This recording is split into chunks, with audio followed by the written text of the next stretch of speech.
Welcome back guys to my channel podcast. Sudah berapa hari ini setelah virus corona tersebar, kira-kira H+9 ya ini ya, tanggal 25 Maret. Jadi saya mulai podcast sama salah seorang teman. Dia bapak rumah tangga, bisa dikatakan bapak rumah tangga karena sudah punya anak ya kan, punya istri juga. Udah berumah tangga lah istilahnya, jadi bapak rumah tangga. Jadi saya mau tanya-tanya karena virus corona akhir-akhir ini beritanya sangat meneror publik ya. Jadi psikis publik dibuat sudah down lebih dulu atau psikis publik dibuat tiarap lebih dulu, disugesti untuk lemah gitu. Jadinya bahaya juga ini kalau buat ketahanan nasional, psikis publiknya diremahkan lebih dulu, itu bisa bahaya. Perekonomian bisa malang kabut. Jadi saya kali ini podcast biar agak lebih cair, agak lebih apa ya, easy going, lebih enggak ketakutan kita semua. Saya rasa dengan ngobrol dengan teman itu bisa membuat kondisi kita itu enggak terlalu meneror ya, enggak terlalu kena teror gitu. Karena dengan bertemu dengan teman kita saling sharing, apalagi sekarang sudah ada larangan untuk berkumpul ya, sudah ada larangan untuk bergerombol karena itu bisa membantu percepatan virusnya ya. Kenapa ketika bergerombol itu tidak diasosiasikan sekalian gitu loh? Kenapa tidak langsung diberi masker, diberi edukasi sama bapak polisi, tapi malah diusir? Itu kan kesannya kan negatif banget. Karena seharusnya kalau mereka bergerombol, mereka diedukasi dengan lebih baik, itu kayaknya lebih bagus lagi daripada diusir gitu kan. Jadi kesannya itu memancing emosional publik ya. Jadi juga gak bagus juga buat pencegahan virus ini, karena virus ini butuh edukasi. Bagi saya pribadi guys ya, butuh edukasi pribadi, antar pribadi. Kita semua dituntut untuk menjadi seorang pemimpin. Seperti saya dengar di podcastnya Bung Deddy Corbuzier, ada Dr. Tirta di sana. Mereka berdua sudah ngomong banyak mengenai virus corona ini. Dan ketika di masyarakat terjadi kebalikannya, ketika kita butuh penguatan malah banyak sekali pelemahan, malah banyak sugesti. Ada juga hoax yang bertebaran untuk menjebol psikis publik ya. Psikis ketahanan publik ini penting banget. Mereka jadi ketakutan, jadi down duluan sebelum berperang itu udah kalah duluan gitu. Padahal ya korban penyakit corona udah banyak yang juga ada juga sih, nggak banyak sih, ada juga yang sembuh ya, karena daya imunitas tubuhnya mereka tuh kuat gitu. Kalau daya imunitas tubuh kita kuat, saya rasa tidak ada masalah bagi teman-teman kalau terpapar virus ini, karena daya imunitas tubuhnya kuat dan mereka bisa sembuh kembali gitu. Karena sudah ada fakta berita seperti itu kan. Kenapa malah dibuat ketakutan masyarakat gitu kan. Jadi saya mau ngajak ngomong salah seorang teman ini buat review saya pribadi. Bagaimana gerak ini? Mas samaran saja ya. Mas samarannya siapa ya? Bung A tanpa bala. Tanpa bolo karena cuma sendirian guys. Bung A tanpa bala. Bung A, ini gimana nih? Setelah H+9 ada virus yang menyerang Indonesia, dan Bung sendiri bagaimana menurut Bung, apakah Bung menjadi ketakutan dengan adanya virus ini, dengan masa depan terutama dengan ekonomi, keluarga, perencanaan dan lain sebagainya? Gimana Bung menurut Anda dengan virus ini, terutama untuk soal agama, karena tidak boleh lagi bersalaman ya kan, itu kan sunnah Nabi itu kan. Bung A ini paling sensitif kalau udah ada yang berkaitan dengan sunnah itu kan. Tidak boleh. Gimana Bung? Ya, yang pertama-tama don't panic, jangan panik, keep calm. Tapi Bung sempat panik kan? Tidak. Serius? Memang udah nggak mau hidup Bung. Karena kalau panik kalah ya gitu ya. Iya, apa yang kita persiapkan dalam hidup ini akan Kacau banget. menjadi kacau balau. Saya soalnya sempat ketakutan karena itu kan sekarang kan +9 ya. Iya betul. Dan belum ada, katanya Bung belum ada obatnya gitu loh. Bung kok bisa masih tetap tenang dengan belum ada obatnya? Padahal saya tetap tenangnya karena ada fakta beberapa pasien bisa pulang karena sembuh karena imunitas tubuhnya kuat gitu. Sedangkan Bung kan sudah tahu kenyataan obatnya belum ada. Itulah kelebihan bangsa kita, kita bangsa yang besar, kita bangsa pejuang, dan kita juga bangsa petarung. Seperti lagu lama ya, nenek moyangku seorang pelaut. Hidup di laut kan lebih sulit daripada hidup di darat. Oh iya, hidup di laut lebih sulit ya. Kita negara kepulauan, dan Jadi Bung masih tetap tenang-tenang aja ya.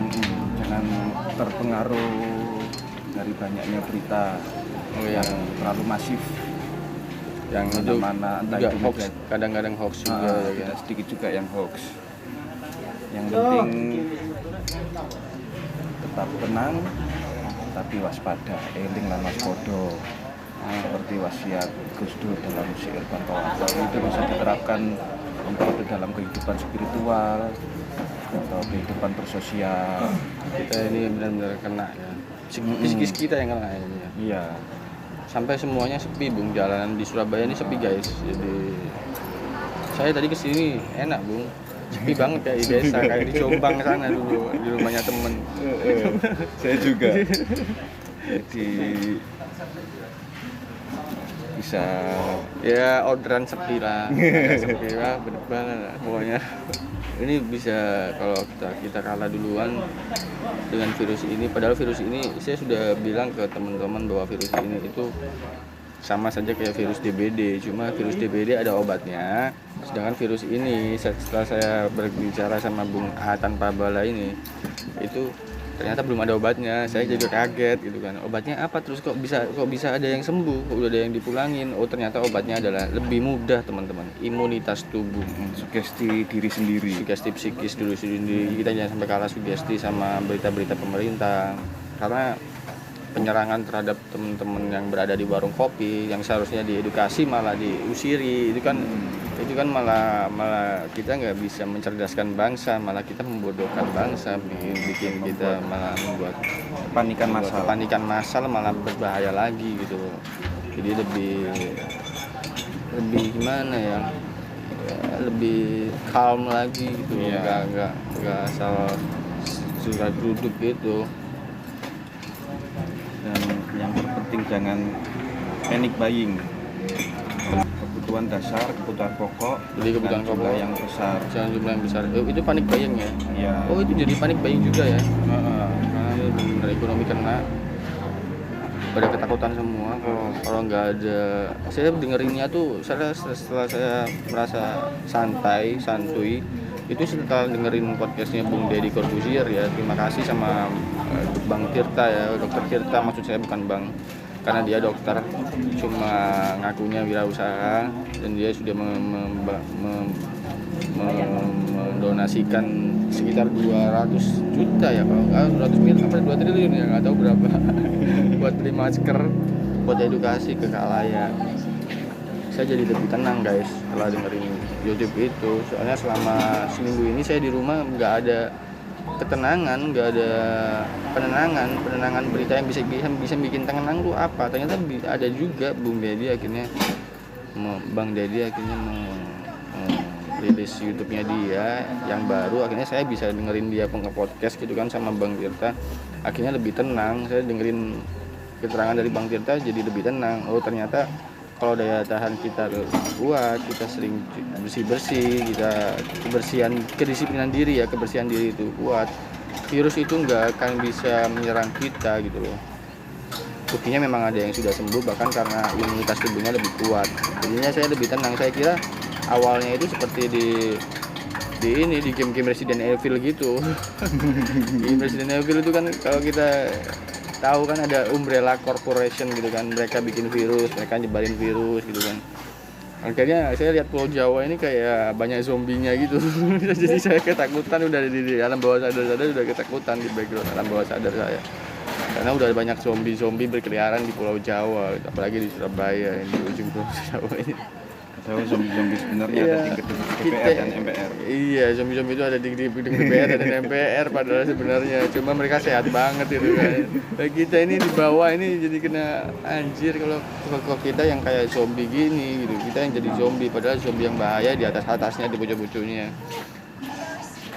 Ya kayak kayak disamain dipersepsikan berita ini sama kayaknya emang ada ya secara sengaja yang membuat media itu membuat ini seperti game-game gitu, gamenya anak-anak milenial ya.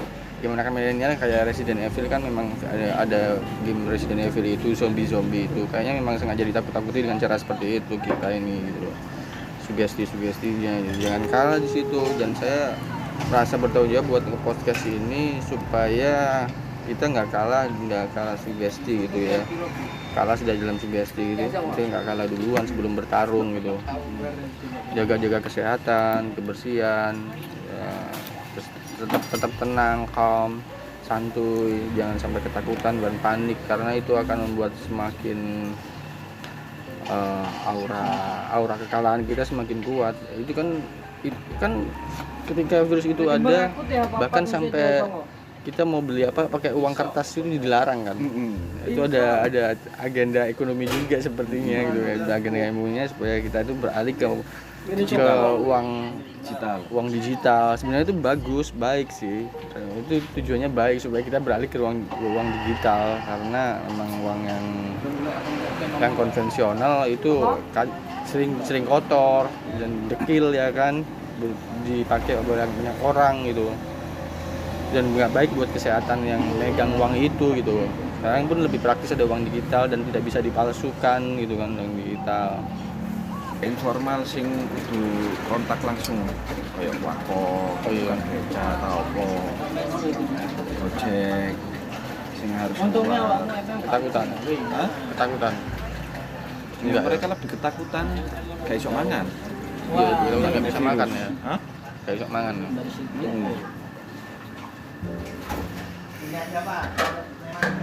Akhirnya yo mek di kayak guyonan aja mbak. Kayak guyonan soalnya pada kenyataannya sampai itu terjadi ya medeni lah sing ngomong stay at home apa istilahnya kan lockdown minimal lah wani PPN rokok paling nggak nang saldonya 5 juta ta 10 juta sing kerja di bulanan sing ngomong lockdown ya sing setuju ambek apa ya susu tak segong lho. Telur rebus. Nanti gak apa-apa, mungkin nek lockdown paling gak kebutuhan dasarnya terpenuhi. Pangan 3 kali sehari dengan karbohidrat dan nutrisi yang standar loh. Tambah ketika mereka lockdown malah mereka ekonomi ini nggak mampu, kesehatannya menurun, imunitas tubuhnya menurun, tambah bahaya. Iya. Lockdownnya kudu siap-siap semuanya ter-backup, iya kan? Saatnya imunitas tubuhnya ter-backup. Saatnya ASN apa pejabat instansi negara itu BUMN, ASN, outsourcing, Bupati Wali Kota menyisihkan minimal 2,5%. Kumpulno jret pemenuhan masyarakat sekitar. Idemu itu 2,5%. Yo nek nang aku ini kan samono. Nomor 5 ki. Kamu tapi no? Ya papat. Kayak bantuan nasional. Iku. Ya aku iki. Kan aku sangat Adi Makarim. UN ditiadakan. Kan ini sajane ajang diterapkan tahun depan. Yang ditiadakan. Berhubung ono ngene sekalian ae. Untuk kelulusan loh ya. Wis tak elokno. Sampai April Mei. Tapi untuk masuk perguruan tinggi negeri tetap ono tes. kayak SBMPTN. Kok naik bi kok? Digagal. Ya ini bapak rumah tangga guys, karena yang bekerja adalah istrinya sebagai guru di salah satu sekolah swasta di Surabaya, dan itu libur sampai April ya. Ya, tanggal 13 April. 13 April. Wow. Jadi serius siap-siap mengadakan lockdown kayaknya.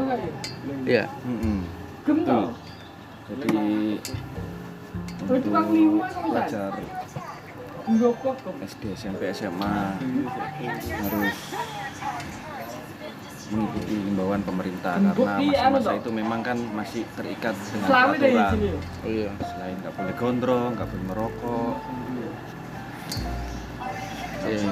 buat asusila karena mereka masih terikat dengan institusi pendidikan masing-masing.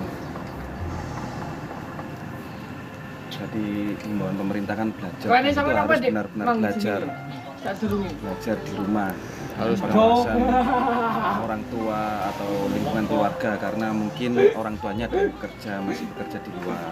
Iya. Jadi mereka dikondisikan belajar di rumah dengan serius. Ya. Jangan keluyuran karena banyak tidak sedikit juga yang kemarin ada wacana sudah diterapkan semi lockdown malah keluyuran.